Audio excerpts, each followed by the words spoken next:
Па како поет звучите. И тоа да не... Ве молам, идејата, ако е добра, треба да се имплементира. А она со свадбите да не го коментирам. Да, има објекти за организирање на свадби. Ама не може секој ден, во неделата од понеделник до петок, во куќа до вашата иста, случајно од некого рентирана, секој ден да славите свадба. Секој ден од понеделник ви кажувам, крштевки, значи затоа што е тоа прво бесправна, не може да има тамо хостел. Не може, затоа што, ајде да не ги заморуваме луѓето.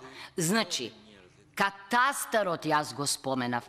Многу лесно се знае кои објекти, дали денеска или утре се потенцијални. Јас ве уверувам дека два нема кафичи во Скопје и во центар, кои се без музика или имаат тивка музика.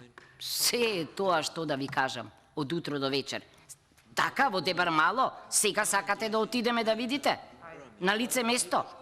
Ајде да ги побараме инспекторите, дали ќе се појават. Значи, имајте разбирање, се бара регистар, катастар, се знае, 50 тамо, 50 се потенцијални. Контрола ќе има и мерач.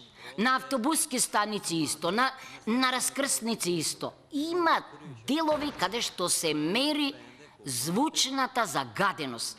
И ајдете еднаш да направиме нешто, го немам сега извештајот, точно да ви прочитам од него што пишува. А ова, па нормално дека ако има регистар, и ако во тој регистар се знае од каде може да дојде бучавата перманентна, па сигурно дека тие што ги споменувате во законот инструменти се недоволни, тоа е импровизација.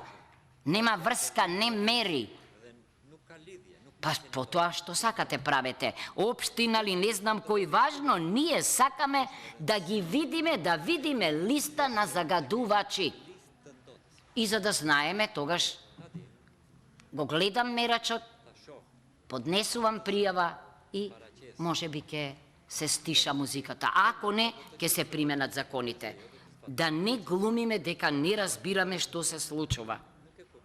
Значи, јас барам разбирање, но последната реченица. Велите, вие се однесувало на министерот. Во која бре, во кој парламент пратеници кои што треба да го контролираат министерот, наместо да го бомбардираат со амандмани, велат однапред дека се согласуваат со него. Па не ми е јасно.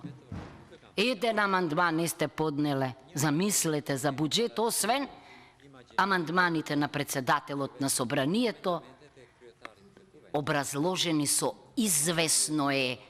Ако било известно, ќе било уште на почетокот на годината, ќе сме знаеле за тоа. И нема проблем, тоа го изгласавте. Ама ова штом доаѓа од опозиција, кога кажувам дека дали има два други амандмани од мнозинството, не ми веруваат.